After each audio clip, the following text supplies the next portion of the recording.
भगति करत बिनु जतन प्रयासा कि संस्कृति मूल अविद्या नाशा। भगति करत बिनु जतन प्रयासा कि संस्कृति मूल अविद्या नाशा। अविद्या का कारण, अज्ञान का कारण मोह है, और उस मोह को दूर करने में भगवत कथा का श्रवण बहुत सहाय है।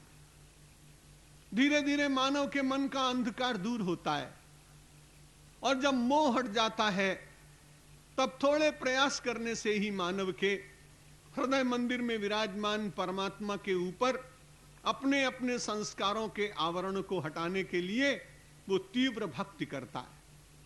परमात्मा से ही प्रार्थना करता है कि मेरा आवरण मेरी शक्ति से हटे संभव नहीं, इसलिए कृपा करके और आप इस आवरण को हटा दीजिए। आपने छोटे छोटे बच्चों को देखा होगा, कहीं ऊंची दीवार के ऊपर कोई वस्तु रखी होती है, वे उछल उछल कर उसे पाना चाहते हैं। जब आपकी दृष्टि पड़ जाती है तब आपने उस नन्हे मुन्ने को कहते तुम्हारा हाथ नहीं पहुंचेगा, चलो मैं तुम्हें उतार के दे देता हूं। लेकिन वो अपने पुरुषार्थ करते समय आपको पुकारता नहीं, अकेले में होकर 2-3 बार उछलने की चेष्टा करता है। हम सब लोगों की बड़ी कठिनाई, हम जानते हैं कि हम अपना आवरण हटा नहीं सकते, लेकिन हम पुरुषार्थ करके उसे हटाने के लिए थोड़ा श्रम भी नहीं करते।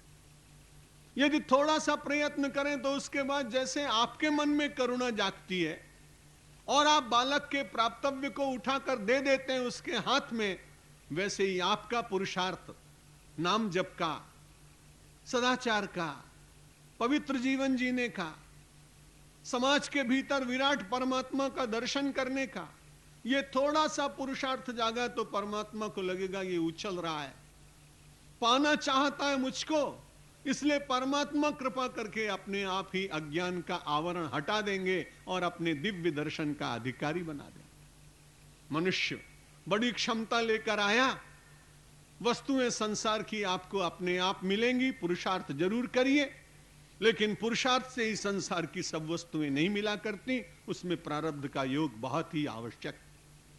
और वस्तुओं के द्वारा कोई व्यक्ति बड़ा होता हो, इस विचार से सहमत हो पाना बहुत कठिन।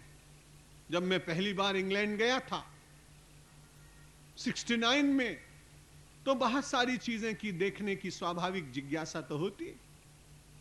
एक व्यक्ति ने कहा देखिए महाराज जी रॉल्स रॉयस। मैंने कहा कितने की कार है? उस समय थी 20 लाख की, अब 60 लाख की। मैंने देखा कि वो बड़ी अच्छी गाड़ी, संयोग से वो रेड सिग्नल था इसलिए गाड़ी खड़ी हो।